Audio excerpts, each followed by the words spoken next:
उत्तराखंड में निकाय चुनाव के लिए मतगणना जारी है और उत्तराखंड में देखिए काउंटिंग के लिए सुरक्षा व्यवस्था पुख्ता की गई है।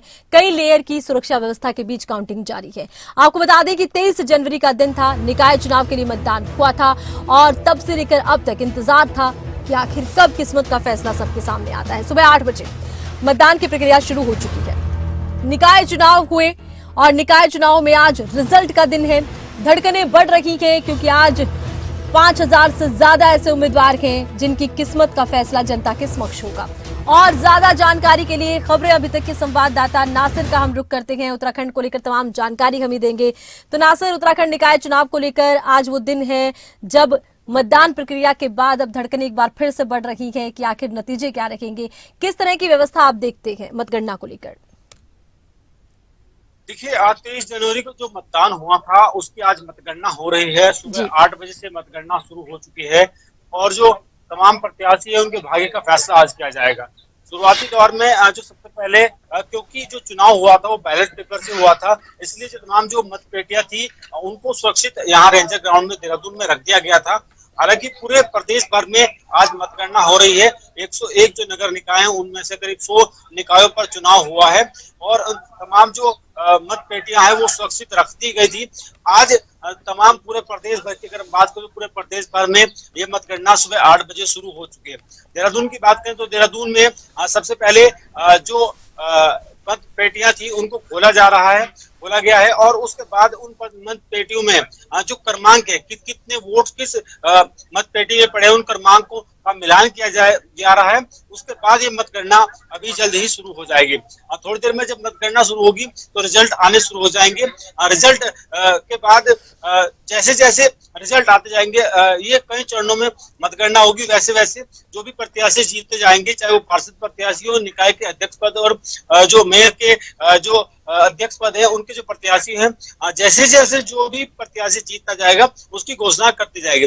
हालांकि ये माना जा रहा है कि जब बैलेट पेपर से चुनाव होता है तो बैलेट पेपर की मतगणना करने में काफी समय लगता है ईवीएम के मुकाबले, इसलिए उम्मीद यह है कि देर रात तक भी ये मतगणना जारी रह सकती है। फिलहाल सुरक्षा के पुख्ता इंतजाम कर दिए गए हैं, तमाम तरह की सुरक्षा की गई है और जितने भी जो प्रत्याशी चुनावी मैदान में लड़ रहे हैं उनके 5-5 एजेंट को मतगणना स्थल में अंदर आने की इजाजत दी गई है।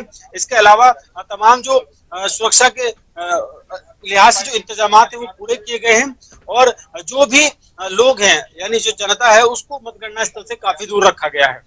जी, अच्छा देखिए, अब तो केवल निकाय चुनाव रह गए हैं जहां पर ईवीएम का इस्तेमाल नहीं होता, अदरवाइज ज्यादातर तो ईवीएम से ही चुनाव होते हैं।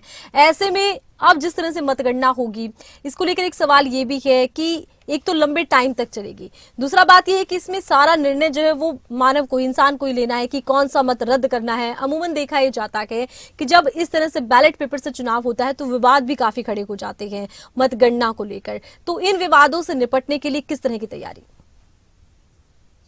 देखिए, बिल्कुल आपने सही कहा कि जब बैलेट पेपर से चुनाव होते हैं तो बहुत सारी समस्याएं पैदा होती है। सबसे बड़ी बात तो ये है कि इसमें वक्त बहुत ज्यादा लगता है। अब देखिए, सबसे पहले जो मतपेटियां हैं उनको खोला जाएगा और उसके बाद सबसे पहले उनके जो सीरियल क्रमांक है उनका मिलान किया जाएगा। इसमें काफी वक्त लगता है। उसके बाद फिर गिनती होगी। कई जगहों पर यह होता है कि सही तरीके से अगर बैलेट पेपर को फोल्ड नहीं किया गया होता है तो कई बार जो स्याही है वो दूसरे एक जगह मोहर लगाई है, दूसरी जगह पर भी वो मोहर का वो प्रतिबिंब है वो आ जाता है, जिसकी वजह से वो मत खराब हो जाता है। कई बार फोल्ड करने का जो तरीका है वो जो मतदाता उसको पता नहीं होता है, उसकी वजह से भी मत खराब हो जाता है। तो ये बहुत सारी ऐसी समस्याएं हैं जिनको लेकर के ईवीएम का इस्तेमाल किया गया था। लेकिन अब चूंकि लोकल बॉडी का जो चुनाव होता है उसमें ईवीएम का इस्तेमाल करना थोड़ा मुश्किल होता है, इस वजह से इसको बैलेट पेपर से चुनाव को कराया जाता है, क्योंकि उसके लिए बहुत सारे कर्मचारियों की ड्यूटी लगाई जाती है, बहुत सारे जो प्रशासन है उसको इंगेज करना पड़ता है और महीनों तक वो इंगेज रहता है। तो ऐसे में जो राज्य के काम काज है वो ना रुके इस लोकल बॉडी के चुनाव को लेकर के, इसलिए बैलेट पेपर से चुनाव कराया गया है। हालांकि जो समस्याएं बहुत सारी हैं, लेकिन समस्याओं को दूर करने के लिए जो अधिकारी हैं वो लगातार मॉनिटरिंग कर रहे हैं और बिल्कुल ये कहा गया है कि निष्पक्ष चुनाव हो और निष्पक्ष ही मतगणना हो, इसको लेकर के ध्यान रखा जाए। चलिए, बहुत शुक्रिया, तमाम जानकारी आपने दर्शकों तक पहुंचाई है। दिन भर आपसे अपडेट लेते रहेंगे। तो 23 जनवरी को देखिए हुआ था मतदान और आज मतगणना का दिन है। सुबह 8 बजे से मतगणना शुरू हो गई है, क्योंकि बैलेट पेपर से देखिए इस बार मत पड़े गए हैं और निकाय चुनाव में ही बैलेट पेपर का इस्तेमाल किया जा रहा है। ऐसे में निकाय चुनाव की मतगणना पर एक लंबा असर इसको लेकर यह देखने को मिलेगा कि बहुत देर तक मतगणना चल सकती है, क्योंकि पहले देखिए पर्चियों का मिलान होगा, फिर शुरुआत होगी मतपेटियों से निकली इन बैलेट पेपर की गणना।